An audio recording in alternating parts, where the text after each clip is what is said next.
السلام عليكم ورحمة الله أعزائي المشاهدين، كم جميل أن ألقاكم في العدد الثامن من وش قالوا في الجرنان.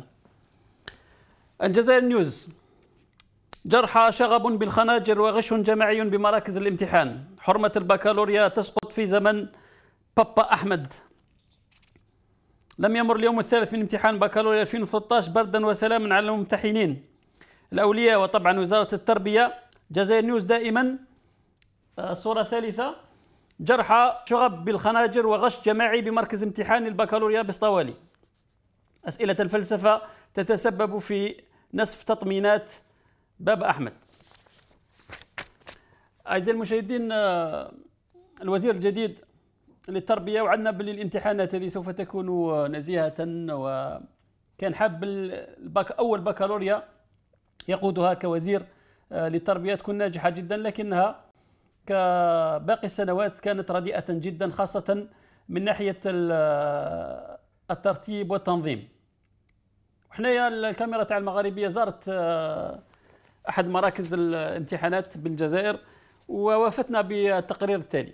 يؤكد على كون السلوك مفعلا تماما لقضاء التحليل بمنظمة التوازن تساوي بالإبداع والسهم، وقضية المركز تختلف الإطار وينبغي أن تعمل معها لتسمى المعلومات المشتركة بين جميع التقارير والمعدن. واسمك؟ بروبا الخير. وين تسكن؟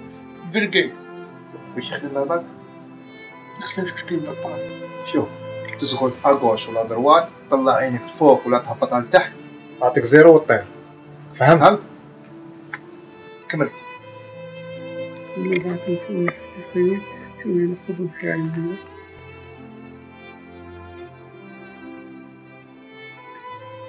أنا بشوف عايشين في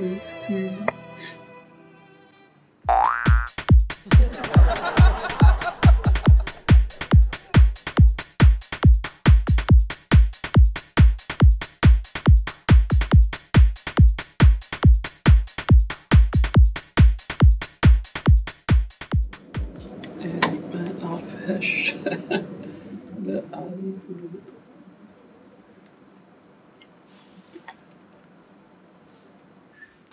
صح بابا؟ لاباس؟ وي سافا بيان. عقب لي لا السكرتير تاعك قلت لي هذيك تخدم في الفلسفة. جوزاني بابا. ميرسي. الو سوسو؟ شوفي سوسو، عايشك عطاونا موضوع تاع الفلسفة، ما هو الفرق بين الإحساس عند الرجل الغريب عند ابن خلدون. بالعقل تدري لي أنا كاسيطة بالعقل. وي المحور الأول سيل تو بلي. المحور الأول طويلة بزاف. نو دزي لي ايميل. خلاص لي دزي لي ايميل. وي اوتوريزي عندنا في الكلاس، عندنا اوتوريزي لهنا. ميرسي.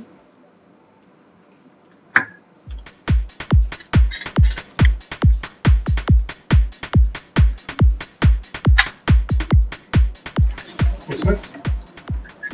ايه اسمك؟ باردون؟ اسمك؟ فوزي. وين تسكن؟ في الشتاء في فالديدرا، في الصيف كاديبا. بابا يخدم جنينان. شنو هذا؟ شنو يخدم؟ هذا شنو؟ ايباد 4. سي الدرني يعيطوا الايباد 4 باسكو فيه ايكرون ريتينا. هذا شفتو؟ باش نديستريسي خو، كون شوي ترو ستريسي نشوف يوتيوب، فيلم يوتيوب، موزيك. هاي شفت لك زوج تليفونات. علاش تستعمل فيهم؟ هذا سامسونج، هذا بلاك بيري خو. Bah, la différence, Samsung c'est pour la famille et BlackBerry pour les copains et copines. Bah, pas la même chose. كاش ما تسرق حاجة ولا؟ Bah, جيب لي تشرب برو s'il te plaît. سولانية صح أخوك.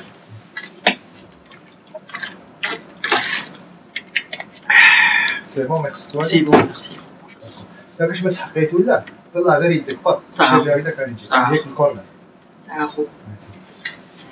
الكافي. الخبر 4 جوان 2013 قال إنه سيتم اللجوء إلى فتح رواق أخضر بودربالة يتعهد بتقليص ساعات انتظار 5 ملايين مغترب بالموانئ والمطارات. أنا كي قريت هذا الخبر قلت الحمد لله نفيقوا باللي رانا في 2013 ولازم نعاونوا إخواننا في المهجر كي يروحوا لبلادهم يستريحوا والسفر تاعهم يكون سهل، خاصة من طرف الناس اللي يخدموا في المطار في الميناء. بس كي قريت الخبر تفاجأت. تعهد المدير العام للجمارك الجزائرية سيد بودربالة بتقليص فترة استقبال أفراد الجالية الجزائرية بالموانئ والمطارات إلى 2 ساعات على الأكثر. بكري كانوا لازم يستناو 6 سوايع مساكن. والله أنا عشتها في ميناء الجزائر نهار طول وحنا نستناو. وخوتنا هذوك اللي عايشين في فرنسا منهم كبار السن قاعدين في السيارات والشمس، والله حنفية ما تسعى، والله مرحاض ما يسعى في ميناء الجزائر. وحوسنا على الماء لقينا الناس يدخلوا ويبيعوا في الماء ب 200 دينار جزائري للقرعة، والناس هذوك جايين من فرنسا ما عندهمش دينار جزائري مساكن، ولاو يشريوا بلورو القرعة تاع الماء باش يستناو نهار طول وحنا في الميناء. وهذا مدير تاع الميناء يهضر على تحديث الميناء والمرافق استقبال للجالية الجزائرية المقيمة بالخارج، ويطلع علينا ككل سنة عام الأول والعام الثاني قالوا لنا باللي راح نقلصوا هذا الزمن من 6 سوايع ل 2 ساعات. لا 2 ساعات قليلة هكذا تستقبل الجزائريين. الجزائريين كيعوجوا برا في مرسيليا في لندن في باريس كي يدخلوا 5 دقائق 15 دقيقة أقصى تقدير. صح الجمارك يشكوا في واحد يحبسوه، بس معظم الناس يعقبوا في 15 مينوت.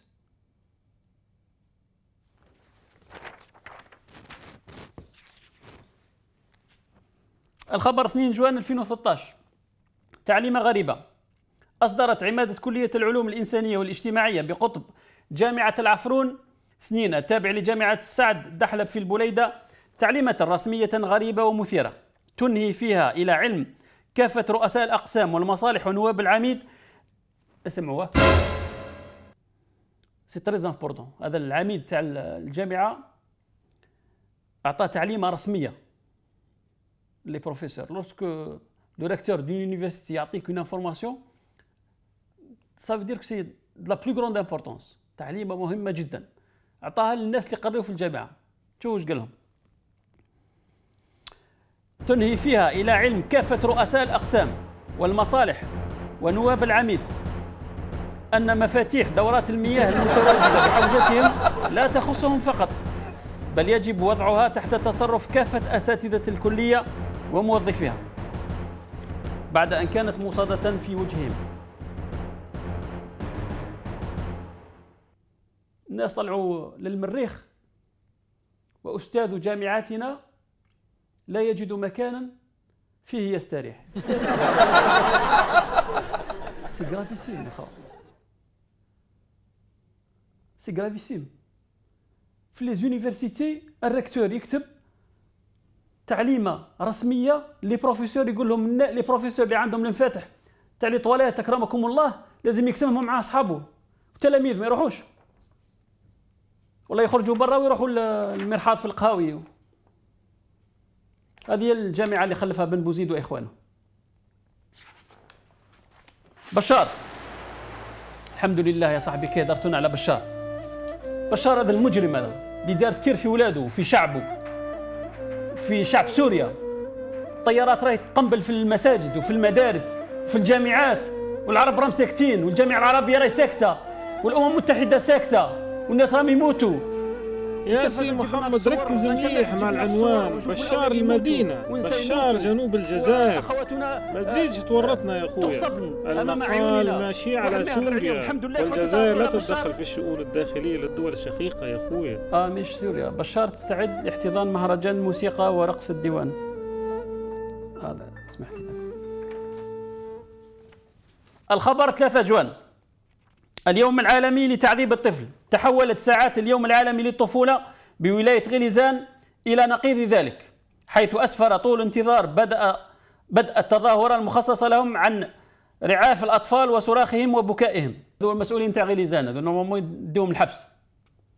جابوا الأولاد باش يحتفلوا بيومهم العالمي، خلاهم تحت الشمس لمدة ساعات، منهم اللي أغمي عليه ومنهم اللي رعف، وجاو لي زومبيلونس 4 سوايع وما يستناو باش جاو المسؤولين هذوك. الله لا يتربحكم، لعبتوا الأطفال هكذا تحترموهم وهكذا تحتفلوا بيومهم العالمي.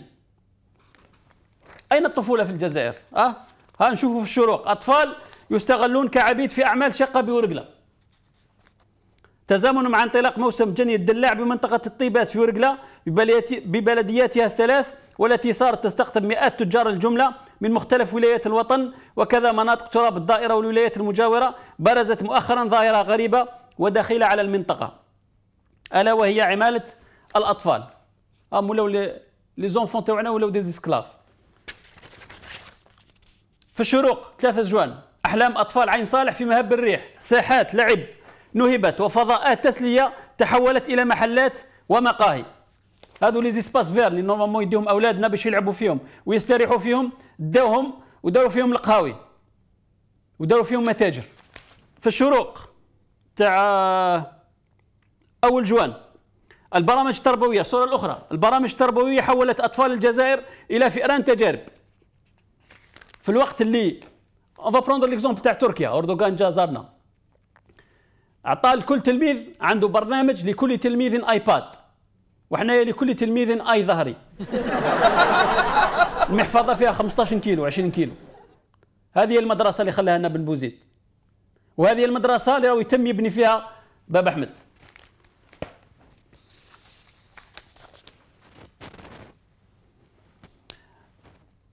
الشروق الاثنين 3 جوان 1400 عامل بشركة تسيير مصالح ومنشآت المطار يحتجون ويكشفون.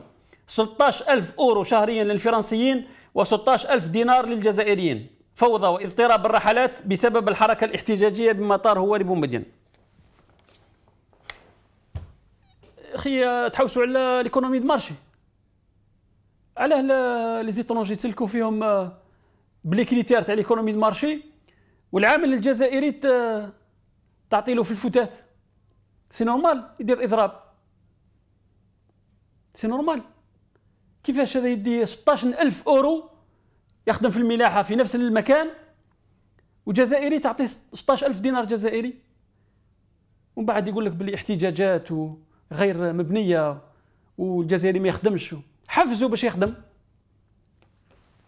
تجيبوا في اللي قر تعطيهم 16,000 أورو باش فو سكري او باساج، وحنا الجزائريين يدوا 16,000 دينار جزائري.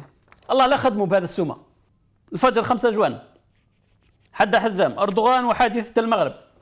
في الوقت الذي يشهد فيه الشارع التركي هزات عنيفة شبيهة بما حدث في بلدان الربيع العربي مطالبة بإسقاط حكومة أردوغان، يحل هذا الأخير بالجزائر في زيارة اقتصادية علقت عليها الكثير من الآمال من الجهتين. زيارة ألقت عليها قضيتا انتفاضة الشارع التركي من جهة، ومرض الرئيس عبد العزيز بوتفليقة من جهة أخرى الكثير من الظل. أستاذ حد لا ما تهضريش على 1000 عامل في حاسر الرمل راهم عندهم لليوم السابع مضربين عن الطعام، يا ما تهضريش عليهم. وكي نقول لك تقولي لي تخاف، ما نخافش.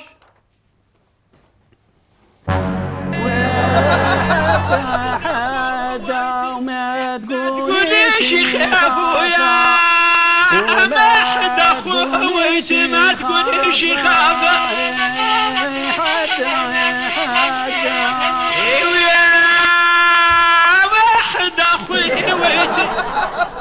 لا ما تهضريش على الخطاب تاع سلال. ها وصل سلال يهضر. Cette rencontre économique qui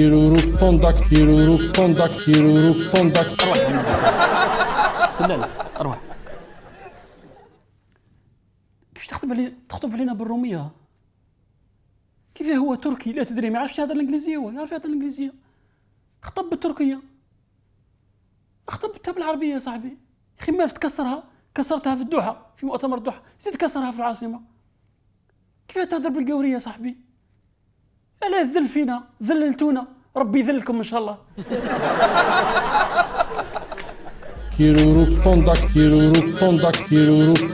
Algérie patriotique 3 juin. أعزائي المشاهدين. Après avoir placé les islamistes en Tunisie, en Libye et en Égypte, le Qatar mise sur Abdelhamid Brahimi en Algérie.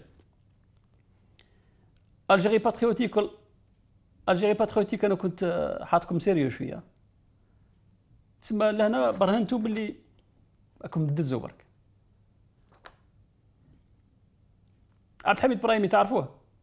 عبد الحميد إبراهيمي كان وزير وبيو الميلي ومن بين الناس المهمين كثير في جمعية علماء المسلمين، وعنده كتاب أني كتبته قبيل واسمه الشرك ومظاهره.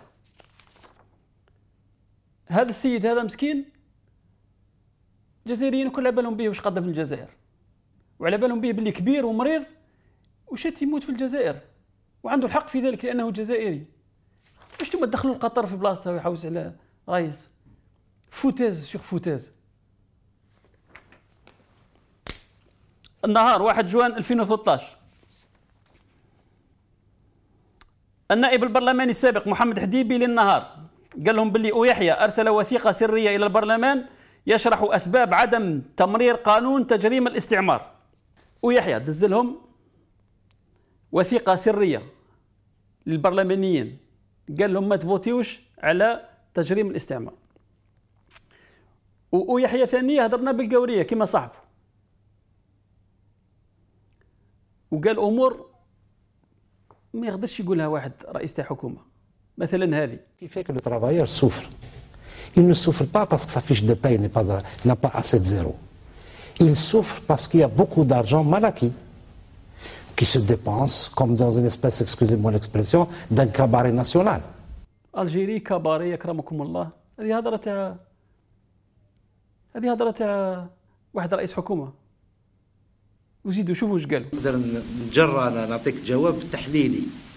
ماذا ولماذا لا يمكن لي أن أقول لك ماذا؟ فهمت. كسروا في العربية من أذهب إلى قطب زميلي أبو جرة سلطاني لكي أقول لك لا حزب استشرع. خلطوا منا. Ils sont fiers de parler français. ها جاتنا اليوم هذه. UK to compensate Kenya's Momo torture victims. هاي.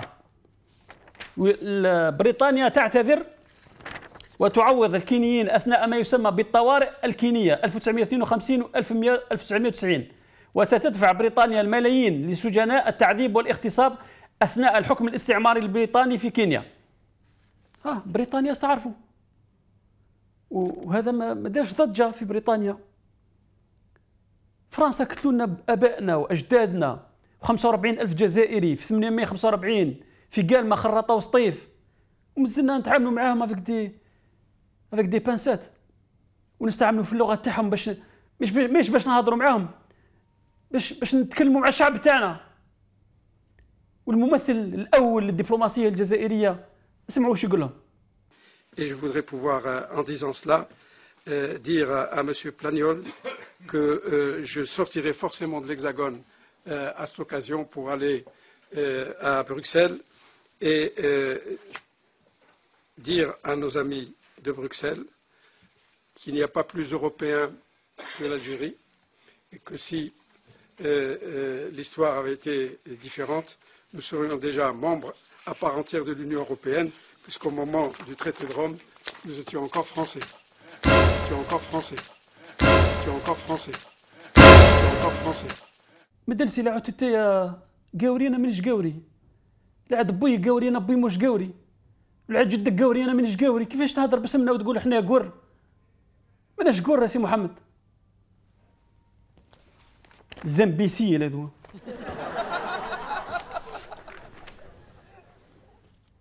ولد خليفة يستنتج بالعياط. يا الله يا الله. لم يجد رئيس المجلس الشعبي الوطني العربي ولد خليفة من وسيلة لكسر الضغط الذي يمارسه نواب الأفلان بزعامة رجل الأعمال محمد جميعي بسبب التدافع على مناصب هياكل المجلس المقرر تجديدها في غضون الأيام القادمة. ما عندي حتى كومونتير. قريت المجلة تاع الجزائر نيوز وتلاقيت صدفة مع واش كتباتو عصيان مدني تكتبه إيمان هاجر. قولي لنا واش كتبتي عايشك إيمان هاجر. يا الحشومة، برلمان طويل عريض لا يمكن أن يجدد هياكله عن طريق الانتخابات. أريد أن أفهم وش معناها كيف المؤسسة بهذا الحجم تعجز على تنظيم انتخابات شفافة ونزيهة تحتكم للصندوق. تخافوا الشكارة والبقارة والحفافات والبزناسة ومول المرسيدس ومول الشيفون، ولا تقولوا العكس؟ لأن خرايبكم على كل إنسان منذ زمن العشيقة البلوندة اللي كانت تحكم بحكامها في وقت أحد قماقم الأفلان الذي طرد شر طردة من هذا المزلش الموقر بفضح مالية لا تعد ولا تحصى، ومع ذلك عاد ليناور مع بقية الطماعين على زعامة الحزب. لو كان فعلا لهذه المؤسسة هيبة حقيقية ودور استراتيجي فعال، لا يمكن بأي شكل من الأشكال أن تخفق بعد عام واحد من تجديد هياكلها التي لا يلهث وراءها هؤلاء النواب من أجل رئاسة اللجان حتى يخدموا المواطن بقدر ما تهمهم الباسات الكحلة والسائق والمنحة. وما يضحك في الأمر ويجعلك تضرب راسك في جدار اسمنتي حتى تفقد وعيك ولا تكون عرضة للاستهزاء ما يقال من طرف أحد النواب المعروفين بجهله وكرشه وماله الفايح. صرح في كواليس المجلس أنه لن يقبل هذه المرة بأقل من نائب للرئيس حتى لو كلفه الأمر شراء البرلمان كله. هل فهمتم لماذا بقينا ملطشة بين الأجناس؟ لأننا تركنا أمثال هؤلاء يبيعون يشترون بمالهم القذر كل شيء، حتى صارت مؤسسات الدولة تتباع في مزاد الشكارة. والله لو كان في يدي قليلا من الحكم لحللت هذا المجلس وعاقبتكم جميعا وحكمت عليكم بقضاء ما تبقى من حياتكم في سجن رقان مع الأشغال الشاقة.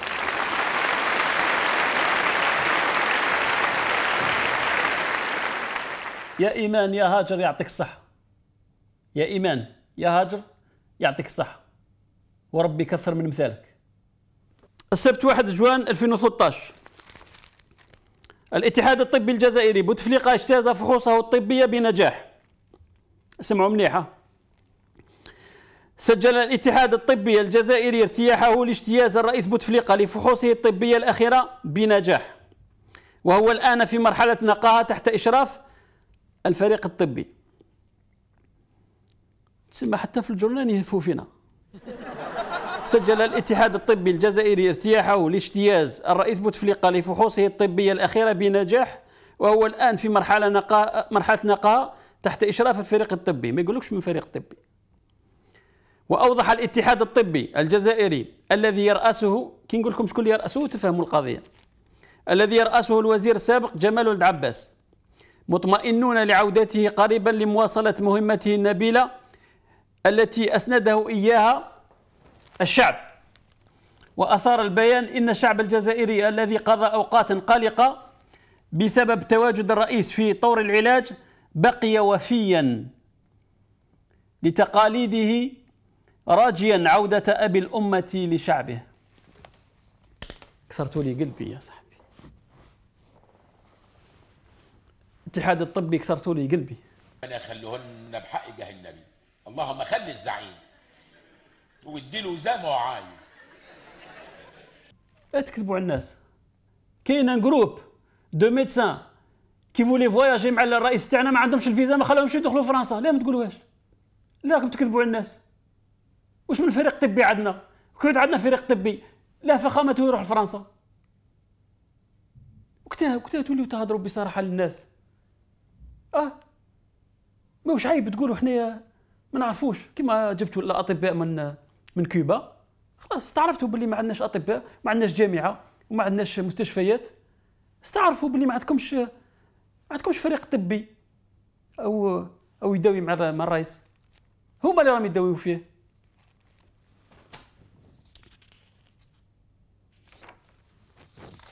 l'expression. Le retour au Barcaï. Ahmed Fattani كتب عندها قريب 10 أيام. Le président Bouteflika est attendu à Alger dans les tout prochains jours. Il est totalement requinqué. Il est totalement requinqué, c'est Fattani. Et pressé de reprendre ses activités. C'est Fattani درت لنا كيما سلاله. قالوا لنا كذاب. قالوا لنا مش كذاب. قالنا كل يوم نهضر معاه وقال لي باللي قول لهم ماني توحشت العيش وشخشوخه والمردود وسينا في الورقه ونعتوا لنا الورقه. عندها سمانتين انا مازلنا نستناو ها. انا نستنى. برد العيش برد المردود. صماطت. صمتوها يا صاحبي. فطاني وش قال؟ Ce lundi après-midi, l'homme qui me reçoit dans une villa sur les hauteurs d'Alger compte beaucoup par son poids et l'influence qu'il exerce sur les rouages de la République. Compte beaucoup sur la politique et il a une influence sur les rouages du système. Sur la table du salon trône. Sur la table du salon trônent des dossiers qui se disputent l'espace réservé au plateau traditionnel. De thé à la menthe. شرب تاي فطاني شرب تاي مع واحد مقلة. Ce verre de thé laisse déjà exalter de belles promesses sur le sujet des révélations qu'il s'apprête à me faire. Sa démarche est officieuse, cela s'entend bien.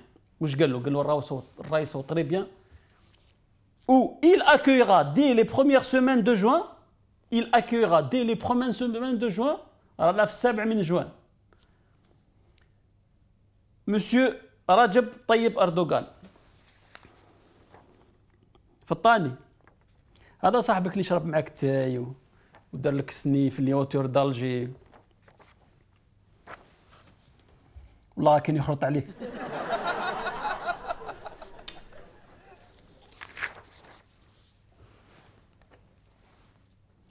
Jeune Afrique أعزائي المشاهدين. Jeune Afrique درنا un sondage.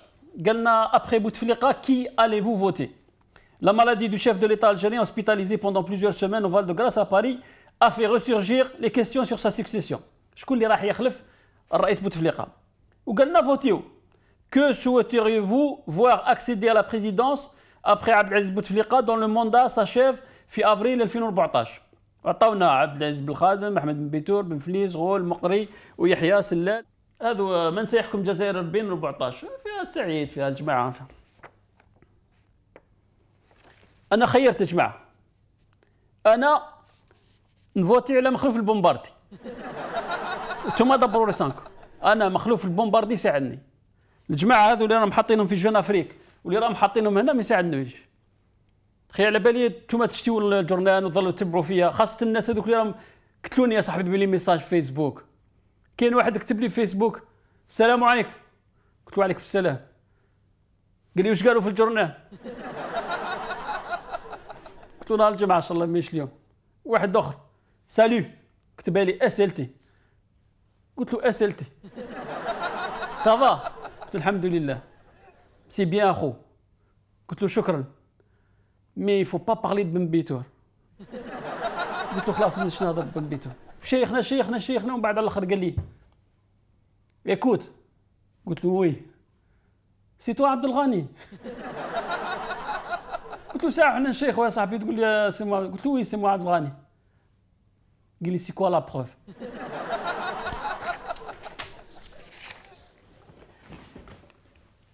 هبلوني يا صاحبي هبلوني. بن بيتور يشرع في تشكيل حلقة لا ليبرتي هذا بوتفليقة هولندا لو باك دو تلمسان، او كي نهضروا لنا على تلمسان، هذو الجماعه تلمسان كي نهضروا على تلمسان هاو ليبرتي ثاني يهضر على تلمسان، سما نهضروا على الجماعه الجروب تاع تلمسان، ماناش نهضروا على المدينه وعلى الناس والله الناس نحبوهم كيما نحبوا خاوتنا واولادنا وبياننا وماتنا. نهضروا على العصابه هذه اللي جات من مدينه تسمى تلمسان، كان جاو من عين زال، كنا نهضروا على عين زال، كان جاو من تيموشنت كنا جاو من تيموشنت، صدفه جاو ومن ثم طرش قريبه الوجده بن بيتون يشرع في تشكيل حلقات مساندات ترشحه للرئاسيات. وانا رئيس التحرير تاعي نو بور با ما نهضرش على بن بيتون، انا ما نهضرش عليه ما تخافش. انا راح نهضر مع مدام حنون، عيط لي عايش كلام مدام حنون يرحم والديك نهضر معها. Bonsoir Madame Hanoun. Madame Hanoun, s'il vous plaît, c'est incroyable que M. Ben Bitoul se présente aux élections. Wallahi, c'est incroyable. Il a été chef du gouvernement, Yanes. L'orientation اللي كان يطبق فيها احنا on était contre. وصراحة Madame Hanoun, c'est quoi le problème?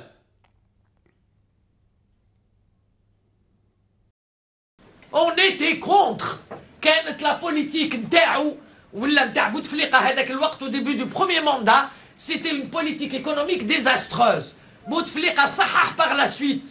Mais الشيء اللي استغربناه سي المشكل اللي صرا حول عيد الزربية. كيفاش صرا مشكل حول عيد الزربية. Mais franchement, il a le droit d'être candidat. مشكل تاع غردية ou pas? Alors, il a le droit d'être candidat. Mais c'est le peuple qui doit être souverain. الشعب هو اللي لازم يقرر واللي لازم يفصل. صح واش نديروا له الان on va pas le ligoter. Ligoter, voilà. صح سيدي. Donc vous dites Madame Hanoun باللي actuellement en Algérie il y a une sorte de révolution. Comment qualifieriez-vous la révolution في الجزائر يعني? Quand vous avez une grève générale à Toudja, dans la wilaya de Béjaïa, tout est fermé, tout. Quand vous avez des routes qui sont coupées, quand vous avez des sièges de daïra, d'APC qui sont fermés par la population, et quand vous avez des journalistes qui revendiquent des libertés, ça veut dire qu'ils posent la question de la réforme politique sur le terrain, de la liberté d'expression. Quand vous avez des juges qui posent la question de l'indépendance de la justice, des avocats qui posent la question des droits des justiciables. Quand toutes ces questions-là commencent à faire jonction, là, ça s'ouvre une situation... Un nouveau front non, c'est une situation révolutionnaire qui s'ouvre. سيدة حنون الكثير من الأقلام الحاقدة تقول باللي رئيسة حزب العمال عندها راتب 10 ملايين، هذه صح ولا مش صح؟ حاليا بصفتي مداومه في الحزب الراتب الشهري نتاعي 13 مليون و600 الف. وفي الاخير يعني سؤالي الاخير مدام لويزا، ليه الناس الكل يغيروا منك؟ خاطر عندي شهاده وحتى واحد ما عنده شهاده جامعيه. هي برك عندها دبلوم، عندها الحق. Mutation de Mesroudi vers Toumi ou l'élévation de Khalida à la puissance moins 1. أعزائي المشاهدين على بالكم باللي خالدة تومي كانت تقري رياضيات في المتوسطة. دونك على بالها اسكو سافو دي والله ما على بالي، على بالها والله ما على بالهاش اسكو سافو دير ان سانغلوتون. ان سانغلوتون هو مجموعة فيها عدد واحد، فيها ان سول اليمون. وباش ما نديرش انا الحساسية بيناتهم بينها وبين حنون تقول لي ساعة لا ما تهضرش عليا وتهضر على الأخرى. تومي اسمح لي عيط لي.